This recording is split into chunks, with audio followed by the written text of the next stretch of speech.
Dentro de sus libros escritos destacan Las guerras globales del agua, La invisible cárcel cibernética, La desnacionalización de Pemex, Los 5 precios del petróleo. Destacan sus conferencias exclusivas de redacto político en YouTube. Con ustedes, el doctor Alfredo Jalife Ramel Barrios.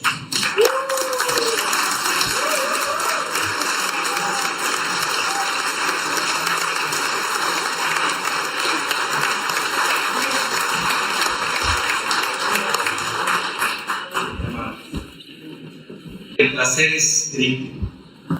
Primero, porque realmente estoy en una, no sé cómo le llamaban los jesuitas, esta parte. Sí, pero prestaban y hacían. Los aquí prestaban. Ya hasta da ganas de rezar, ¿no? Era la capilla, bueno, da ganas de ser jesuita. Y la segunda, pues la anfitrionía de la Universidad Autónoma de Puebla, con la que pues siempre he tenido una excelente relación, pero no conocía yo Estado, y el Salón Barroco, perfecto. Y sé que a la UAM pues, ha llegado uno de los mejores políticos del mundo, aunque no trae mercadotecnia,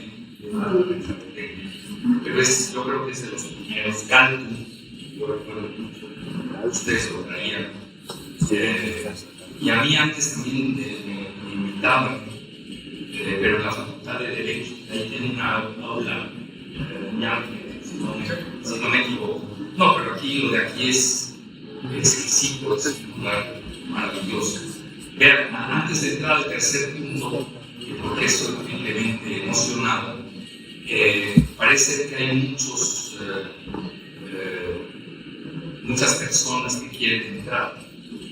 Yo no sé si dejen entrar a algunos de los que están afuera, que estén de pie, o los pueden sentar ahí, se sienten, ¿no? Yo cuando asistía a las conferencias, nada más les digo de alguien, ustedes seguramente van a saber quién es, Lacan, en París. No tienen ustedes idea. Ahorita aquí enfrente ya estarían como 1000. Uno encima de otro, además son franceses. Entonces, con la cámara hizo para entrar y esa es parte de la enseñanza. Es maravilloso ser joven. Entonces, parece que hay bastantes personas afuera. Y otra negociación que acabamos de hacer aquí, ¿no? Es de que los que no puedan entrar se vayan al salón de junto, al salón verde, donde sí se va a transmitir. Entonces, yo les agradezco mucho que hayan venido. Ya ven que ahora quiero decir algo. Regalo.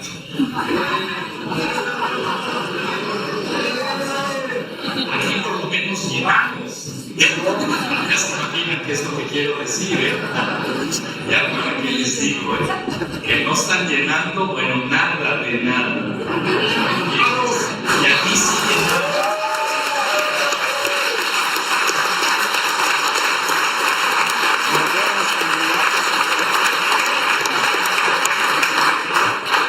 Y el tercer punto, que no lo quitaré del renglón, hasta lo saben en mi casa, es que soy un enamorado de la ciudad de Puebla.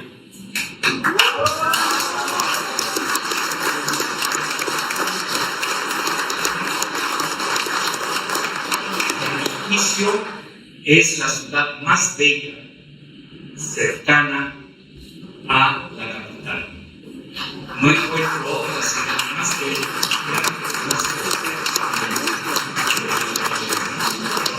del país. Por eso dije cercana, porque luego van a matar en Yucatán, porque soy yucateco. Mis paisanos son fanáticos como nosotros, etc. Y además siempre me ha gustado de Puebla, se los digo abiertamente, que tienen una vocación por la cultura y por la educación. los felicito.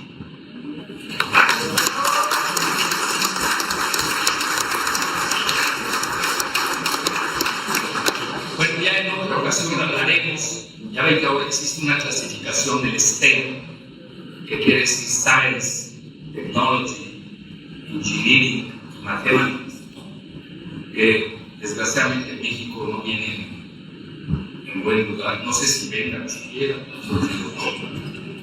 y donde ya los primeros lugares los ocupan China e India. Y en segundo lugar están empatados Rusia y Estados Unidos. Y agárrense de la silla, ¿quiénes vienen en quinto lugar? Irán. Irán viene en quinto lugar. Sexto lugar viene Japón, porque se está cayendo su demografía. Ustedes saben que ellos son de la tercera edad y no están teniendo hijos. Incluso se habla de que puede desaparecer Japón como país. Y en sexto lugar, Indonesia. Es decir, hoy hay que educarse sobre todo en esas materias. Lo ideal sería hacer una educación mixta, tanto humanista como tecnológica. Yo, si fuera secretario de Educación o algo así que se parezca o asesor de alguien, yo haría esa labor. No se puede vivir sin nada. Es decir, la tecnología es lo que da el avance de todo país, pero tampoco hay que perder de vista el humanismo. Acuérdense aquel dicho de San Nicolás de Cusa, el cardenal renacentista, que esta se hace en esa época, post-renacimiento, y decía: la ciencia sin conciencia es nesciencia. Nesciencia es castizo y significa ignorancia. Entonces, para mí, la verdadera educación tiene que ser mixta, tecnológica y humanista. Ya dicho esto, y estamos en el libro, ya porque estamos viviendo una época única. ¿Cómo vamos a manejar los tiempos? Así como en el fútbol, que me saquen tarjeta roja cada 15 minutos. Sí, ya sé, me van a cada 15 minutos. Sí, me lo van diciendo.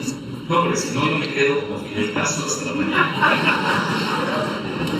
Que por cierto, cuando me invitó a cenar, duramos de 8 de la noche a 8 de la mañana.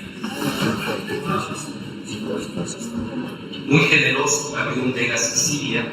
Yo creo que el servicio es muy bien, sabe los buenos gustos, pero yo me acuesto a la 1 de la madrugada, esté haciendo lo que esté haciendo. No sean mal pensados. Imagínense, yo como Fidel Castro, a la 1 de la madrugada, me empecé a pellizcar. Le dije: oye, Jalife, no puedes a dormir, estás frente a la historia. Y ya prometí a que dé aquí con Guadalupe Ortiz, que es la que nos hace el favor de editar nuestros libros, con la editorial Foral, que es muy famosa, que vamos a hacer la entrevista. Se la voy a pedir a saber aquí, pero la voy a pedir a él que nos dé la grabación. Yo incluso les cuento esta anécdota rápida. Sigo con el libro, no se ve la que luego me invitó a la cena del Banco Central, el director del Banco Central. Ustedes saben que Che Guevara había sido director del Banco Central en La Habana. Había algo que se llama soberano, algo así, no me acuerdo. Porque yo se los digo como mi río para que vean decisivo en lo del libro. Porque este libro en realidad lleva desde así acumulando datos fácil desde 1941, se los puedo decir, que se llama, para que vean que esto toma tiempo.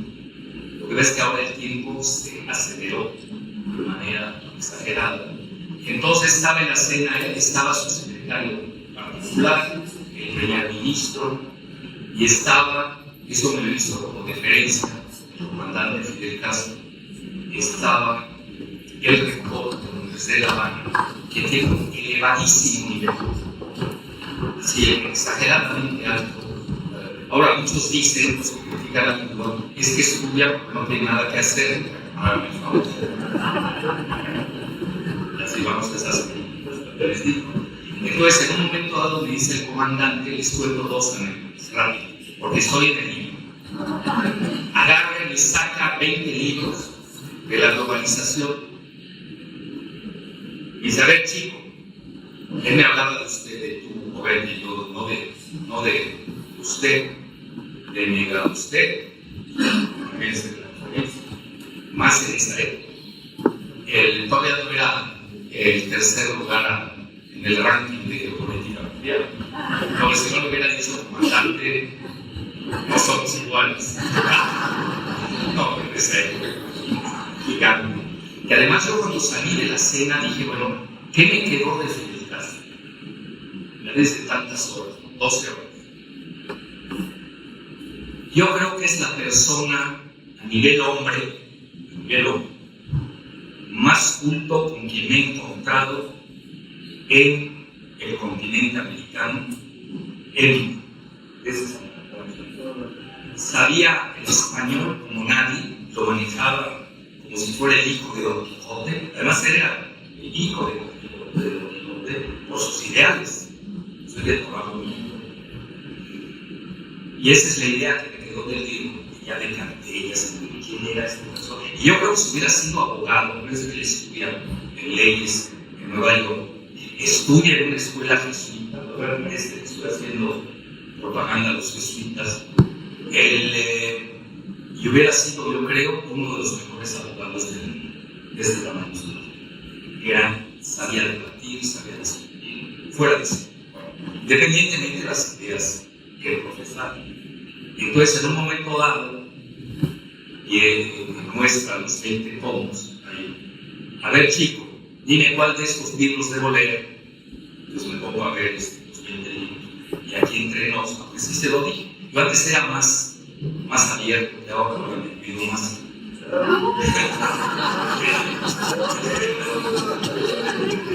Más después del litio. Y esa me la debe a Andrés Manuel, gracias a mí nacionalizó el litio, porque ya ven lo que me costó 32 horas de detención. Pero las volvería a pasar si fuera para defender la soberanía.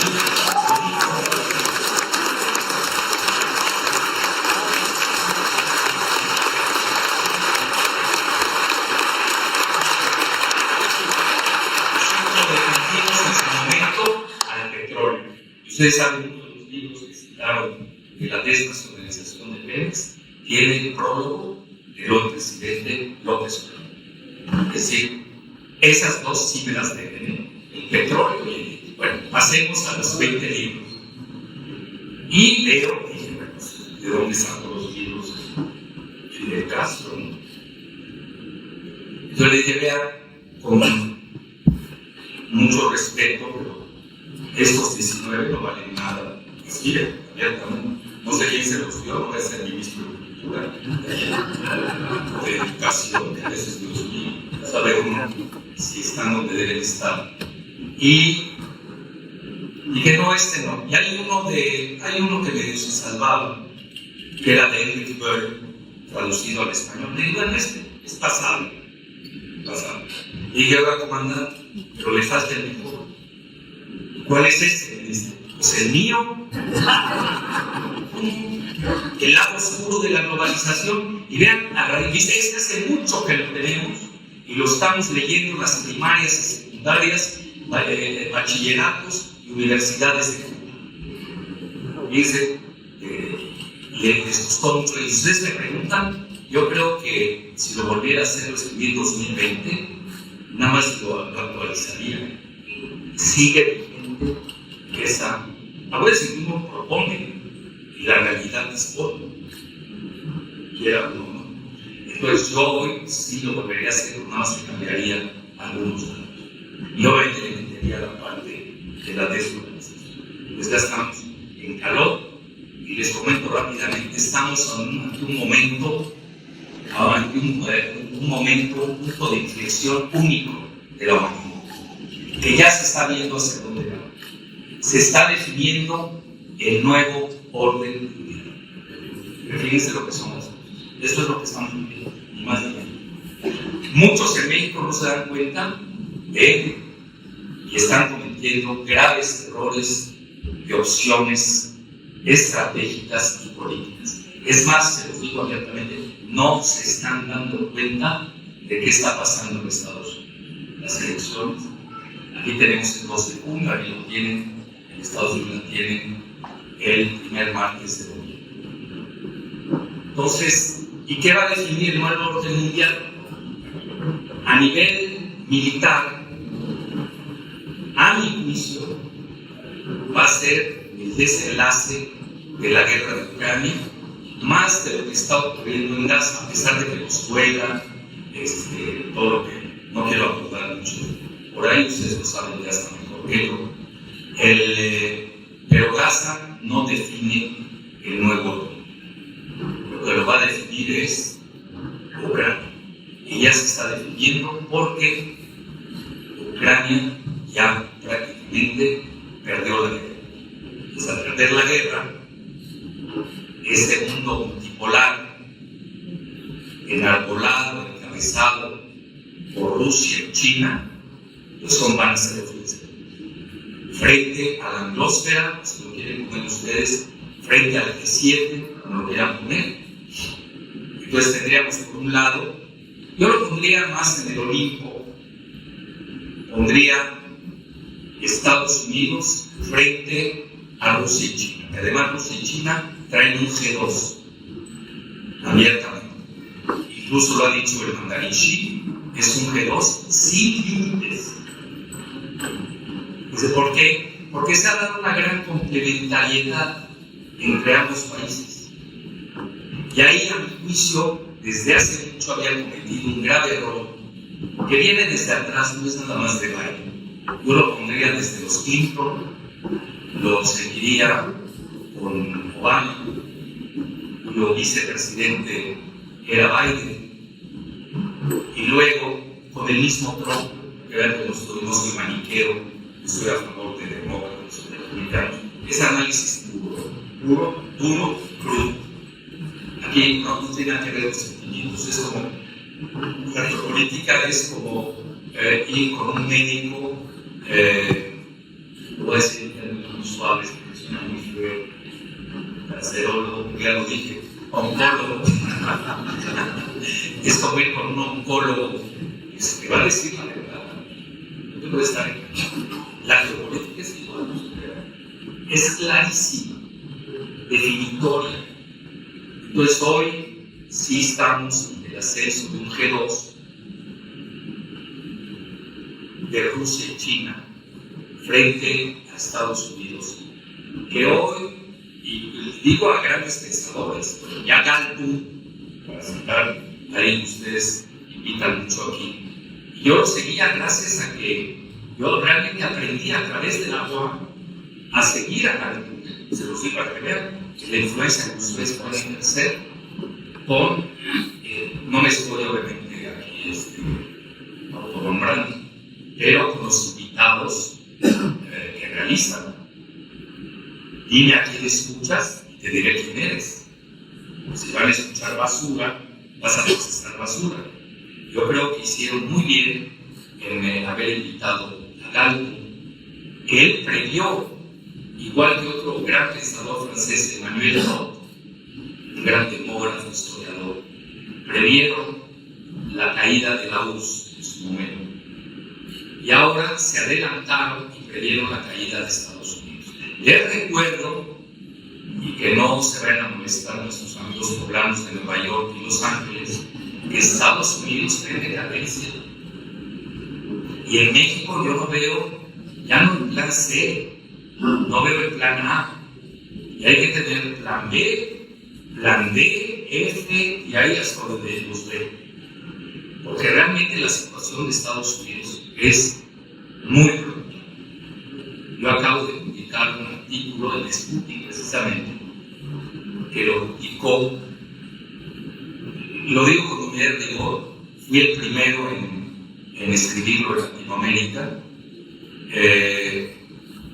de Chatham House. Chatham House es el think tank, es el centro de pensamiento más importante que tiene Gran Bretaña. Es de la monarquía y habla abiertamente de la implosión de Estados Unidos.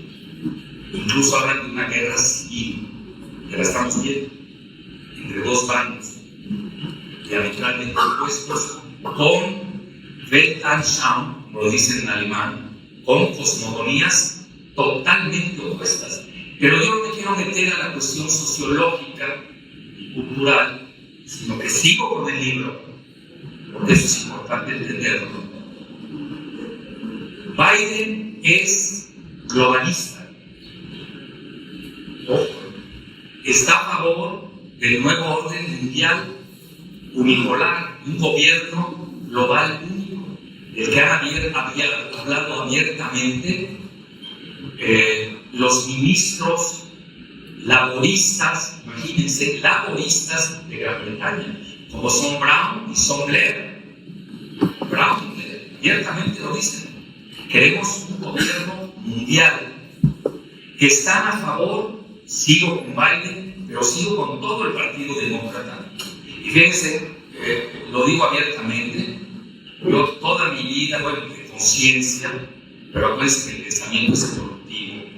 Yo siempre comento que cuando nacemos, pues te enseñan, te hacen aprender, y luego ya cuando creces, tienes 20 años más o menos, que es que tienes buen cerebro, si no nos olvida, desaprendes. Nos dedicamos 20 años a desaprender todo lo que nos enseñaron. Y luego tenemos ya, cuando llegamos a los 40, hay que reaprender. Por eso yo me decía, bueno, mi vida ha sido un caos. Oye, yo estaba a favor de los socialdemócratas escandinavos. Y ahora veo que ya se quieren ir a la guerra, que son globalistas. Solo tienen nada que ver con los socialdemócratas que yo admiraba. La época de Willy Brandt, de Schmidt, etc. Al menos así crecí, se lo digo abiertamente. Y hoy veo que no, ya no me sirven esas dicotomías. Y era muy pro Partido Demócrata, exageradamente. Y ahora voy a seguir a los demócratas que hicieron la barbarie en el Medio Oriente. Han destruido a 7 países que tenían programados y lo han cumplido al pie de la letra. Fíjense qué interesante. Y entonces yo llego a una dicotomía. Vean, yo sé que muchos se pueden disponer, así que cálmense. Para mí ya la dicotomía izquierda-derecha fue necesaria, pero ya es insuficiente para explicar al mundo. ¿Y saben qué destruyó esa dicotomía? Fue la globalización. Porque la globalización define a un mundo unipolar, que es el que gana la Guerra Fría. Y ahí se desintegra la URSS. Los ganaron, impusieron, ustedes lo saben, quien gana las guerras impone su orden mundial. Esa es la realidad de la historia. Entonces, ¿qué sucede? Aquella dicotomía izquierda-derecha que empezó a ser topográfica en el siglo XVII en Gran Bretaña, con Carlos II, y con la Revolución Francesa en el siglo XVIII, con los jacobinos que se sentaban del lado izquierdo y los girondinos que se sentaban del lado derecho. Ahí nace esa cuestión de izquierda-derecha, pero que era entendible, era inteligible, porque realmente sí había una ideología que lo apuntalaba. Y luego viene la URSS, que era la defensora de los trabajadores, o al menos así se ostentaba, frente al mundo capitalista de Occidente. Pero seguía vigente lo de izquierda y derecha. Entonces, cuando pierde la URSS su batalla, sin un solo disparo de Occidente, sin un solo disparo, se disolvió desde dentro.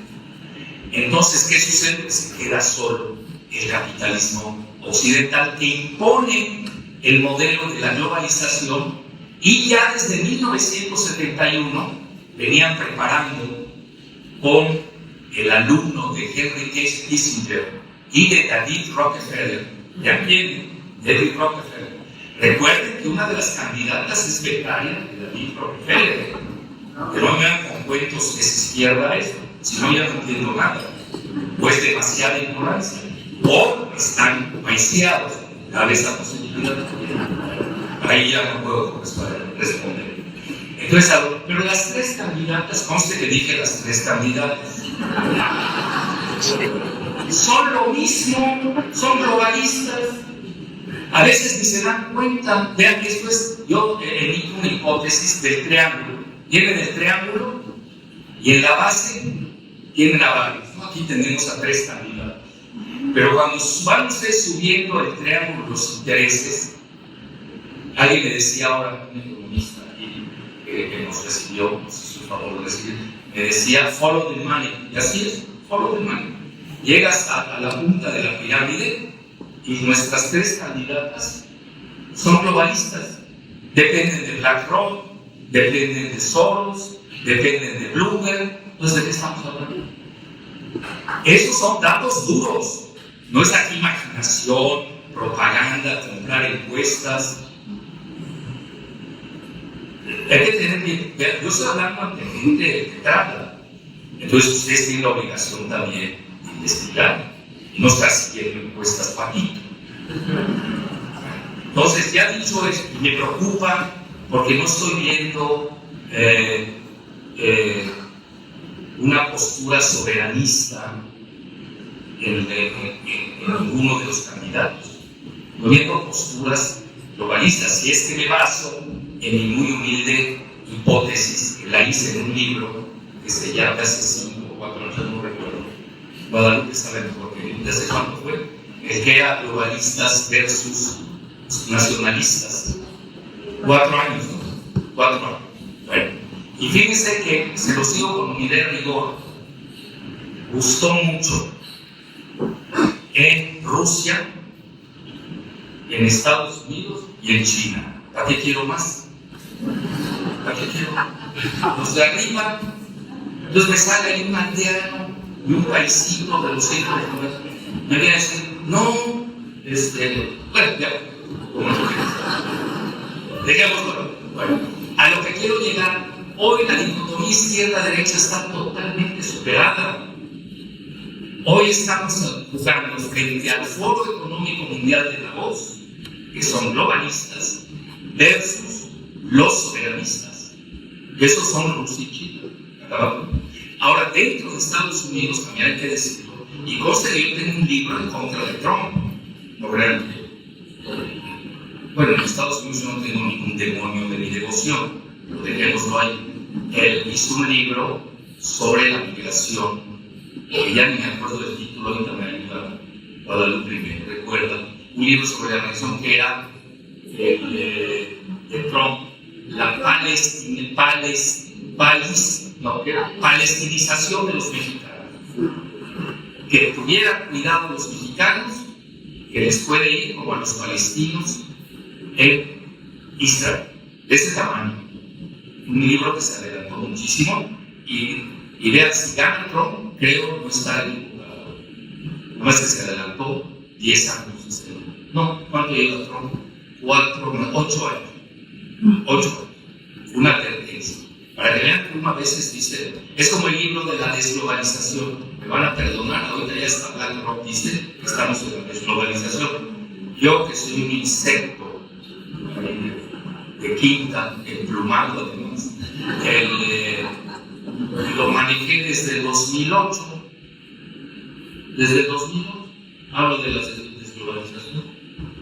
Estamos en la desglobalización. Yo por ejemplo doy clases en la UNAM en posgrado y a mis alumnos les digo, vean, una cosa es mi clase en este salón de posgrado y otra es cuando vayan con sus otros profesores, pero ahora a los alumnos también les gusta amarrar navajas. Empieza a hablar el otro pobre tipo o tipa que no están actualizados y hay que insertarse en la globalización. Bueno, hasta se autoflagelan, ¿no? Hay que insertarse. No están porque no estudian, ¿sí les pasa? Yo les digo, no vayan y amarren navajas, por favor. Esto es para ustedes en exclusiva. Igual se los digo aquí, es en exclusiva. No salgan a la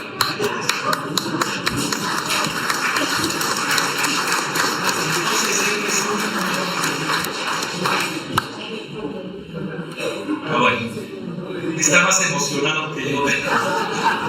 Bueno, entonces les digo, vean, como hay examen escrito, si les preguntan ¿es buena o mala la globalización? Se olvidan de mí. Ponen, es maravillosa la globalización. Yo no quiero que truenen. Yo quiero que pase su examen. Nadie yo me peleé con toda la facultad, que somos 15,000 además, y con los directivos que son mis amigos, pelearme porque quiero defender la verdad hasta sus últimas consecuencias. Bueno, sus últimas consecuencias lo van a correr de la facultad. Yo lo veo la última consecuencia. Bueno, entonces, dicho esto, estamos en ese mundo. Es la nueva dicotomía de globalistas versus soberanistas, datos duros, y ahí entra la desdolarización, ahí entra. Porque si no les doy este marco de referencia, estamos votando en el vacío. Incluso a mis alumnos les comento, porque me gusta debatir con ellos, siempre da frescura discutir con los alumnos, a veces hasta me siento en paz, estoy discutiendo con ellos. No, porque en serio aportan ideas novedosas, a veces muy audaces, ingeniosas, que a uno le sirve, lo retroalimenta. Pues dicho esto, les comento siempre esta parte. Vean, si ustedes tienen a Rusia con el gran pensador Alexander Dugin, que es el ideólogo de Vladimir, yo no digo su apellido porque trae problemas, se llevó 88% de los votos y se acaba de reelegir. Dejémoslo en Vladimir, ¿les parece bien? Bueno, les dejo el apellido a ustedes para que lo manejen como deseen. Y manejan esta dicotomía, globalistas versus soberanistas. Los que ando yo discutiendo en Latinoamérica, que son, si alguien adora Latinoamérica soy yo. Entonces, pero en serio, no se actualiza. Sigue con esto de izquierda, derecha, cuando la globalización destruyó el concepto de izquierda por una seria una razón, porque se volvieron izquierdistas travestis. ¿Cómo puede haber un globalista izquierdista? Ya no es verdad. Lo que hace el dinero, ¿no? Si esa obra de Shakespeare, el mercader de Venecia, no era nada más gratuita, aún dentro del Renacimiento había gente que federaba el dinero. Esos son los globalistas. Y sigo con el libro, no me desviando.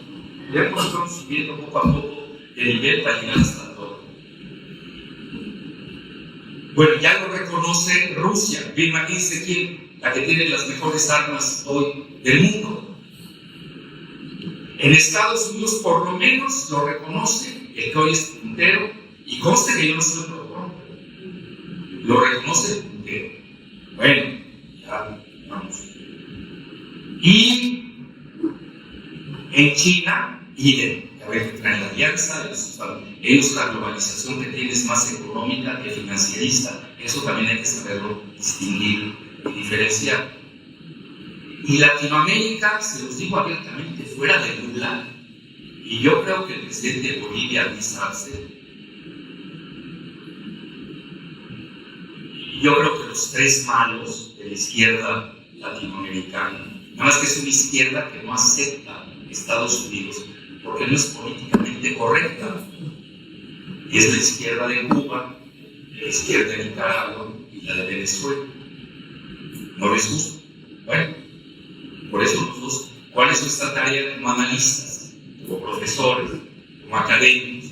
Pues tenemos que ser muy críticos, tenemos que escudriñar, y yo siento que estamos viviendo una nueva torre de Babel. Y por cierto, les hago el anuncio, se los digo con humildad, digo, yo el jueves viajo a Sucre, Bolivia, porque la Universidad de San Francisco, Javier, ya me volví muy religioso soy. Y eso que soy ateo, imagínate. Ateo creyendo en Dios. Yahua Sucre, bueno, esta Universidad Francisco Javier cumple 400 años. Escuchen bien, la UNAM, si no mi UNAM, me reformé y quiero mucho, o me deformé, ya no sé, o me reformé, tampoco sé. Creo que están en 223, algo así. No, esta cumple 400. Y creo, si no es la primera, es la segunda, después una paralela que está en Lima. Bueno, se los digo, el 25 de marzo me hacen la gran deferencia de otorgarme el doctorado honoris causa.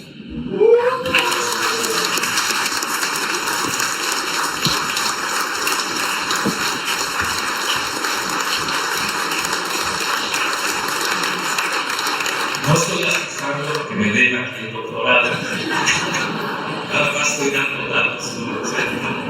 Bueno, de la UNAM no me les espero vida, porque ya saben, nadie es profeta de su país. México, desgraciadamente, ya se volvió una cubeta de cangrejos, donde no te dejan subir, te van jalando. Quieren que saca la cabeza y bendiga todo. Es una desgracia, porque yo creo que el mundo, al final de cuentas, y lo estamos viendo con este ranking del STEM que les dije, de Science, Technology, Engineering y Mathematics, que estamos en la luna. Y les voy a decir algo más grave, que tengo que decirlo. En la firma, no sé, yo daba este libro, lo llevábamos en posgrado, sobre el contenido del tratado México, Estados Unidos, Canadá. No lean el artículo 19, no lo lean, porque habrán suicidas, se los garantizo. Nosotros ya cuando lo empezamos a planear el segundo año que lo leíamos, salíamos deprimidos. Entregaron la tecnología de México. Somos un país esclavo de la tecnología de Estados Unidos y Canadá. En Canadá brincaron, y aquí aplaudían, estaban felices que habían logrado el máximo tratado. Vean, artículo 19. El único artículo que nos salvó, y eso gracias a que yo asesoraba en ese momento antes de morir, fue el de la soberanía del petróleo. Y ahora resulta que las tres globalistas son verdes.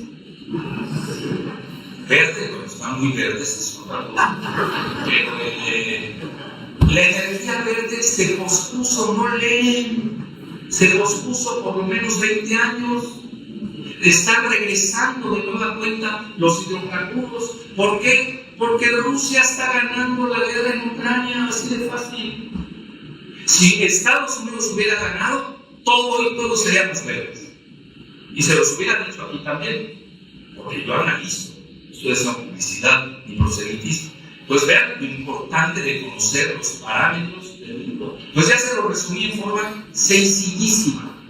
Por un lado, desglobalización. Lo acepta Blanco, el máximo banco de inversiones del mundo, que maneja casi el Producto Interno Bruto que tiene China, 1.5 veces el Producto Interno Bruto del mundo.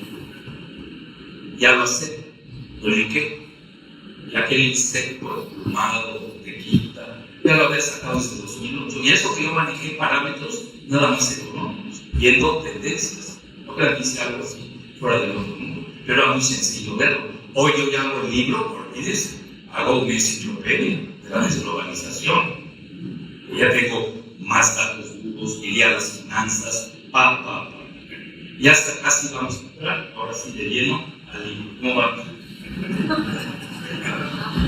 Vean aquí me traen. Ya la acostumbré desde pequeño, así me traía. Bueno, entonces,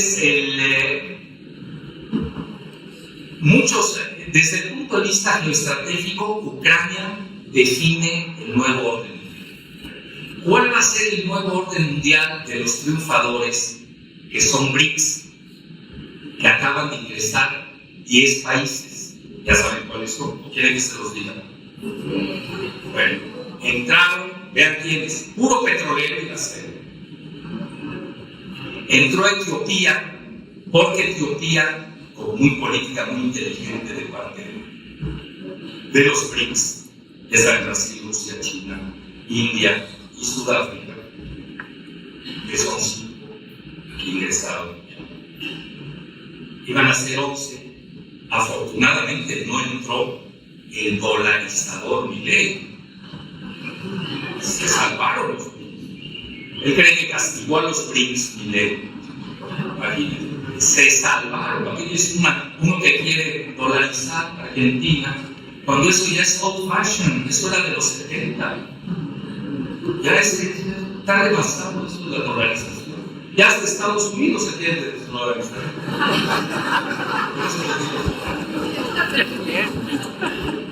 Y Milei quiere desdolarizar. Bueno, México quiso desdolarizar. Y esa también me la deben, ¿eh? Ya quedamos que me debían 2. Me deben esta, ¿eh? Querían entrar con esta, es la tercera. ¿Y cuál era la otra? Yo sé que ya me deben 4, no importa, que no sea la tercera.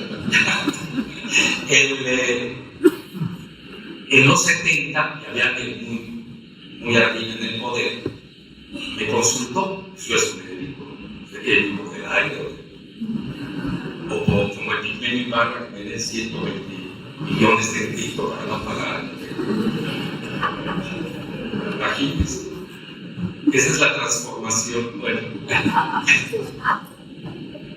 sí, porque hay transformación para mejorar y transformación para empeorar. Es de doble vía esto, es nada más una sola vía.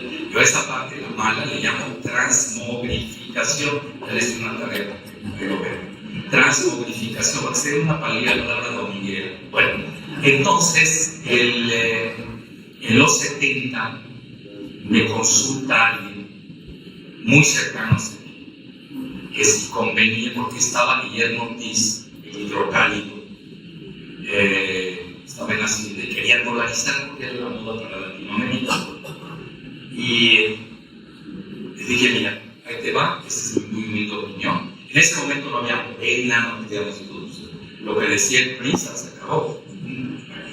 Entonces uno podía ser crítico, yo no soy del PRI, dentro, teníamos un diálogo cordial.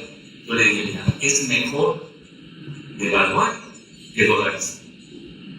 Dice, a ver, venga, y ahí les va, por una consideración que se llama señorage, que viene del francés, el señoraje, con la que los súbditos le pagaban al señor francés, un porcentaje para manejar las monedas que acuñaban el barón o el marqués o el rey, quien quiera. De ahí viene la palabra señores. Primer dato. ¿Ustedes creen que Estados Unidos debe imprimir dólares así gratis? Nada más porque se llama Cedillo, porque el otro es hidrocálido, Guillermo Martínez. Pues no. ¿Quién va a pagar la luz? ¿Quién va a pagar el parking de la Federal Reserve?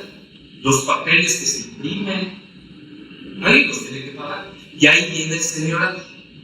Había que pagar un porcentaje anual a Estados Unidos por la emisión de dólares, que esa parte no se ve ni se estudia. Por eso yo ahí tumbo de ipso facto a la dolarización.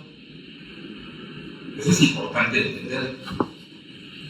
Y entonces les hice el cálculo que era mejor devaluar que estar pagando anualmente un porcentaje a la Federal Reserve. Por fortuna me hicieron caso. Tercera que me deben, o cuarta, no sé. ¿Quién está llevando ahí la? Ya van 4, voy a acabar en 10. Y ahí les viene otra. Esos eran los 70. Estamos hablando de casi 50 años. Ya pasó medio siglo. ¿Y hoy qué pasa con la dolarización? Pues la peor arma. Porque ya vino la globalización. ¿No ves? Los 70 no había globalización. Hay que hacer un correlato con la globalización. Estaba confinado a cada país. Y ya ahora, con esta famosa globalización, está viniendo abajo. En Latinoamérica todavía no se enteran, y ya estamos en la desglobalización. El primero que se está enterando son Luis Arce, de Bolivia, yo creo que también Petro, de Colombia, pero al pobre pues no lo van a dejar operar, porque Estados Unidos, a ver, usted pregunta todo. ¿Creen ustedes que lo van a dejar operar cuando Estados Unidos tiene 9 bases militares en Colombia? Pregunta cómo. Cuando Israel maneja toda su cuestión de seguridad digital, y no estoy hablando de Tomás Cero ni de Pegasus, no es fácil. Entonces, hoy que está pasando esta época de globalización en la que todavía están ellos, pues Ecuador no funcionó su dolarización. ¿Por qué razón? Cuando lo vemos años después, porque con ello el narcotráfico maneja mejor el billete verde. Al revés, propicia el crimen organizado. Y es de lo que son las cosas. Hay que tener bien en cuenta. Una cosa es antes de la globalización, otra cosa es durante la globalización, y ahora en la fase post, que la están viviendo, obviamente. Igual en Panamá, vean lo que les pasó. Panamá desde 1900, si no me equivoco, en el 2, ya tenía la cuestión de la polarización, etc. Pues hemos visto que la dolarización hoy, corte de caja de hoy, no ha dado resultados, al menos en Ecuador, en Panamá, bueno, y Argentina todavía no quiere hacerla, pero a ver si acaba el primer año de gobierno de Milei, no tiene gobernabilidad. Pues ya dicho esto, ya para entrar de lleno a la estructura, los BRICS descubrieron que más allá de la cuestión militar y el avance azorante de China en materia tecnológica, ya se nota la tecnología.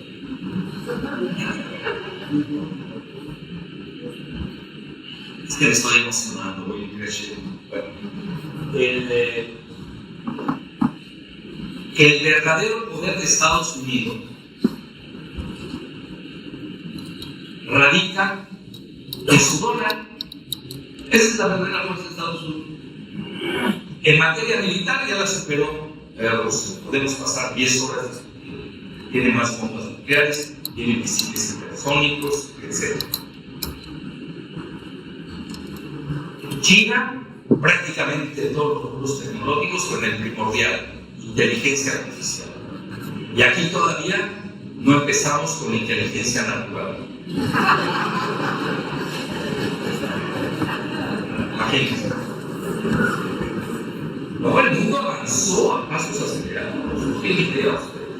Entonces, en la única donde Estados Unidos le lleva ventaja a China, tiene más bombas nucleares y está mejor en la cuestión de computación cuántica. La cuántica es muy importante. Digo, yo no denostaría a Estados Unidos, yo diría que es una superpotencia en decadencia, pero sigue siendo una superpotencia. Eso lo maneja mucho la Rand Corporation, manejan un concepto que se llama estabilidad estratégica, los 3 grandes del planeta que son Rusia, China y Estados Unidos. Y es muy clara la equivocación de Estados Unidos, cuál fue a mi juicio. Fue su exagerado solipsismo, egocentrismo o americanocentrismo. Entonces nunca se dieron, siempre manejaban, por ejemplo, Brzezinski quería un G2, el asesor de seguridad nacional del Partido Demócrata, quería un G2 entre Estados Unidos y China. Por eso ustedes ven que los demócratas son más proclives a China que a Rusia. Creen que van a manejar a los chinos. Bueno, no han leído la historia de China de 5.000 años de civilización. No tienen idea de lo que están viendo. Ni han de conocer China, nada más conocen Taiwán. Y luego, Kissinger dio unas volteretas raras, y ya casi a los 100 años de edad, que por cierto, Estados Unidos es una gerontocracia, y se los dice a alguien que va a cumplir 76 años en mayo. Sí, porque yo no estoy hecho para gobernar, estoy hecho para pensar. Gobernar es otra cosa. Y Estados Unidos, vean ustedes su cartera de gobernantes, son ya Fourth Edge, ya ni siquiera tercera edad. Entonces él se desmaya, se cae, saluda fantasmas, bueno, hay los pelos. Entonces, la idea de Kissinger era crear con Rusia un G2 y Estados Unidos. Cuando ustedes saben, Kissinger había jugado ese modelo de la Rand Corporation, de la estabilidad estratégica, de los tres grandes. De ahí viene todo eso del G2. Y cuando se dan cuenta, sí sería un G2 de Rusia y China, pero sin Estados Unidos. Curioso. Y hoy estamos en esa situación. Eso hay que entenderlo muy bien. Entonces, por eso hay gran posibilidad de la desdolarización. Eso es importante tenerlo. Y rápidamente les comento, para no hacerse ilusiones, que va a ser mañana o pasado mañana. Porque esto puede llevar a una tercera guerra mundial nuclear. Necesaria nuclear. Y olvídese, bye bye el planeta, porque va a ganar alguien y vas a perder. Los tres tienen la capacidad, lo que le llaman ellos en inglés, Mutual Assured Destruction, la destrucción mutua asegurada. Se aniquilan los tres, no pierdan el tiempo ahí. Sería lo peor que alguien se aviente una guerra nuclear, como ahora lo está intentando Macron, que dice que va a enviar soldados a Ucrania. A mi juicio está bloqueando, o no ha leído los reportes recientes de su Ministerio de Defensa. ¿Ves? Los mandatarios no leen, o tienen pésimos asesores. Y es un desastre. Entonces hoy tenemos esa situación ya detectada. Entonces me dicen ustedes, ¿cuál es la fuerza de Estados Unidos? El dólar. Incluso yo hasta he propuesto desde hace mucho que hay que rescatar a Estados Unidos, que no se nos caiga. Porque si Estados Unidos quiebra, olvídate de México. Si quiebra Estados Unidos, pues imagínense a cuántos países se va a llevar entre las patas. Hay que rescatar con condiciones, evidentemente. Porque no conviene tampoco que se caiga una potencia tan hegemónica como lo fue Estados Unidos. Entonces hay que darle incentivos para negociar y, como siempre sucede, repartirse el mundo. Lo vimos cuando pierde Napoleón. Se reúnen en Viena con Metternich, Talleyrand de parte de Francia, que es un excelente negociador, porque todo lo que iba a perder Francia lo pudo rescatar Talleyrand. Ahí se rescatan cosas. Lo vimos en Versalles, lo vimos luego en la cumbre, curiosamente, que se da en Crimea entre Stalin, Roosevelt y Churchill. Es decir, el mundo es demasiado grande para que se lo lleve una sola superficie. Se los digo con un pensamiento realista, no utópico y distópico. Se va a tener que sentar. Bueno, alguien va a decir que estás regalando México a Estados Unidos. ¿Cómo voy a regalar lo regalado? Eso hace mucho que se regaló. Y el vaso lo vimos con las tres candidatas. Eso es ya obsceno. No puede ser que después de un soberanista como Andrés Manuel tengamos, la que sea los tres, la mina, ahí no falla la apuesta. ¿Quién va a ser la próxima presidenta de México? Una globalista. Gata de BlackRock. ¿Qué más quiere? ¿Vean? Hay que hacer bien los análisis. Ya están los programas, no crean que se me ocurrió ahorita inspiración, estoy aquí pensando dilectos, escuchas, ¿no? Entonces ahí tienen ustedes el panorama, y ahora sí entro de súper lleno a la desdolarización. Y curiosamente ayer lo leí de parte de Putin.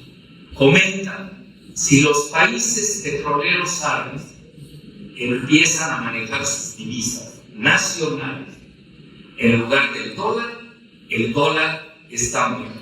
Bueno, que no digan que porque escribo en Sputnik no soy rico.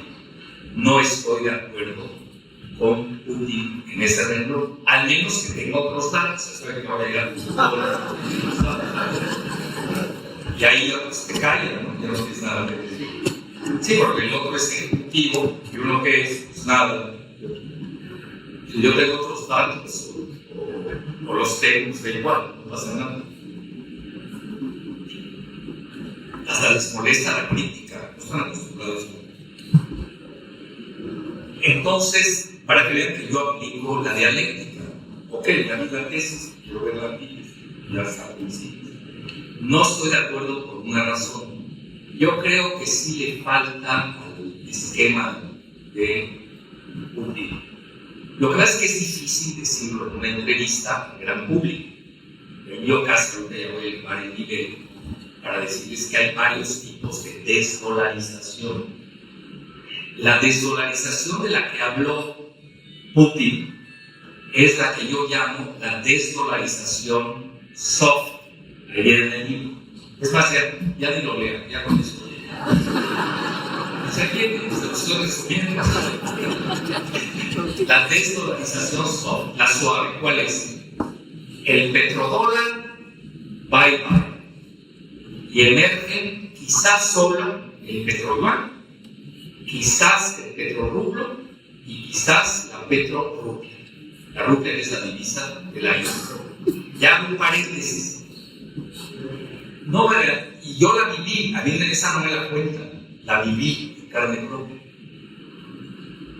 El año pasado hice una gira de turismo cultural, literalmente turismo cultural, por 10 países y duré 70 días.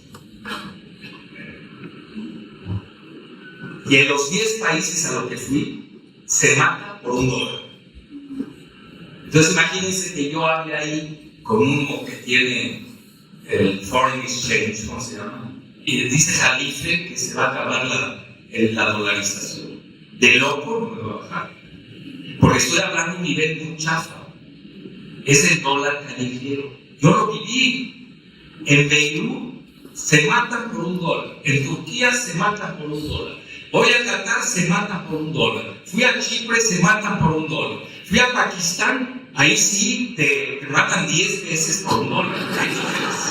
Hay niveles de asesinato. Ahí es Syrian killer, en serio. No tienen ustedes idea cómo se matan. Me consta, nadie me da cuenta. Fui a la India, igual se matan por $1. Luego me seguí a Indochina, los países que no conocía, que eran Laos, Camboya y Vietnam, igual se matan por $1. Dije, bueno, ahorita llego a la civilización en Hong Kong, voy a encontrar más yuanes que dólares. Se matan por $1. Entonces ahí tenemos de facto una dolarización callejera. No estoy hablando de esa desdolarización, y eso que deseo que les quede muy claro. Estoy hablando de la desdolarización de la máxima materia prima del planeta, que es el petróleo. Imagínate, es lo más globalizado. Aunque acabe la globalización, el petróleo seguirá globalizado. Fíjense qué interesante. Y ahí sí, el cambio, el acuerdo que había tenido Arabia Saudita, el rey de Estado, con Roosevelt, de que Estados Unidos manejaba el petróleo, bueno, lo digo en términos sencillos, de Arabia Saudita y de muchos países del Medio Oriente, a cambio de la protección militar de Estados Unidos. Ahí es donde nace el famoso petrodólar, que inundó los mercados. Y vivimos con ello desde después de la Segunda Guerra Mundial hasta, yo diría, hasta fechas recientes. Vean cuántos años cada vez cuenta. A esa es la que yo llamo la desdolarización soft, la suave, la blanda. ¿Por qué? Ya se empiezan a ver trueques, intercambios de divisas entre China y Arabia Saudita, donde Arabia Saudita vende su petróleo a China China le paga en yuanes y Arabia Saudita le paga en el real. El real es la divisa de Arabia Saudita. Pero a mí lo interesante, China está apuntalando su yuan con oro que maneja en la plaza de Shanghai. Eso es lo interesante. Porque no nada más es un commodity, una materia prima, está en juego, que es el petróleo. Que esto te cambia, ya ven lo que dice Putin, perdón, claro. Entonces, sino que además empieza a haber entre una de las tres máximas potencias de petróleo del mundo un intercambio de divisas nacionales. Y lo mismo les puedo decir con los Emiratos Árabes Unidos, con la India, con Rusia, y no acabaré. Moraleja. ¿Qué están haciendo los BRICS? Traen el proyecto de crear una divisa BRICS, la cual yo veo muy difícil, pero es el proyecto que trae Rusia. También es así que lo manejó en la cumbre de los BRICS, que fue en Johannesburgo el año pasado. Y este año toma la batuta de los BRICS más 10, gracias a Dios, sin mi ley, y eso que soy ateo. No, porque iba a ser un caballo, una mula de Troya, no va para caballo, va a ser mula de Troya. A ver, porque Lula ahí se equivocó, creyó que iba a ganar Bolsonaro. No, perdón, al revés. Lula creyó que iba a ganar Mesa, era el Massa, que era el peronista. Ahí se equivocó Lula. Ya ven que hasta las encuestadoras se equivocaron. Milei ganó con 10 puntos. Ya un encuestador a ver que se equivoque no es nada del otro mundo. Más las nuestras en México. Y aquí ya hacen encuestas al menú. ¿Qué quieres? Mejor. Bueno, entonces y ahí viene intentando, incluso James Rickards, que es muy conocido, James Rickards, RICKARDS, que fue, él es manejaba hedge funds, fondos de cobertura de riesgo, y un consultor del Pentágono, llegó a manejar que el 22 de agosto iba a salir la divisa BRICS, y no se dio. Obviamente van a haber sorpresas. Esta es la carta mayúscula que tiene Rusia. Este año se celebra la cumbre de los BRICS número 17 en Kazán, K-A-Z-N. Yo ya te apunté, yo voy a estar en Kazán en octubre. Si me casan o no me casan, pero yo voy a estar en Kazán. Ahí me tienes en cuidado. Si me invitan, bien, si no, eso sirve los ahorros, ¿no? No va a estar muy dependiendo de que te invito Vlad o te invito, luego estaré. Y de ahí me seguiré por el Transiberiano hasta una ciudad que nunca me acuerdo de su nombre, pero que va a ser el nuevo Silicon Valley de Rusia y China. Escuchen bien, el mundo se está moviendo a pasos gigantes. Y ahora que estuve en Vietnam me asombró, tienen hoy comunistas gobernados por comunistas.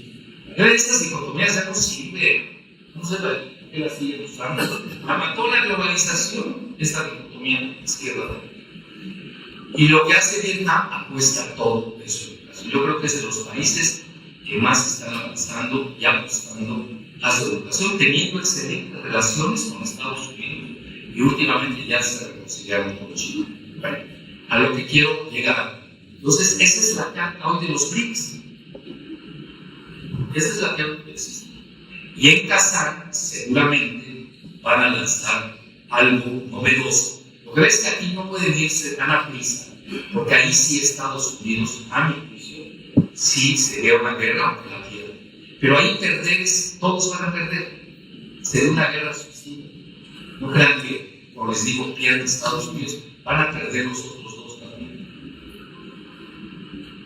Incluso hay teorías de juego, me acuerdo. Yo me dediqué mucho a esta cuestión nuclear de los 80. Cuando Sudáfrica tenía sus bombas nucleares y luego las entregó, que nadie le echa porras a Sudáfrica por este hecho maravilloso. se manejaba una teoría de juegos cuando en caso de un escenario que se golpease en Rusia, en este momento URSS, China y Estados Unidos, iban a golpear a Sudáfrica para que no ganara la guerra, porque se iba a quedar sola con armas nucleares. ¿Sí entendieron esta teoría de juegos? De ese tamaño lo piensan. Entonces, en resumen, ese es el verdadero, esta parte ya se la están quitando a Estados Unidos. Es decir, la caída del petrodólar y el auge, hoy por lo menos se vislumbra, del petrodólar, y hay otros dos candidatos, el petrorrublo y la petrorrubia. Ahora, para no hacernos ilusiones, ¿qué dicen los estrategas de Rusia y China?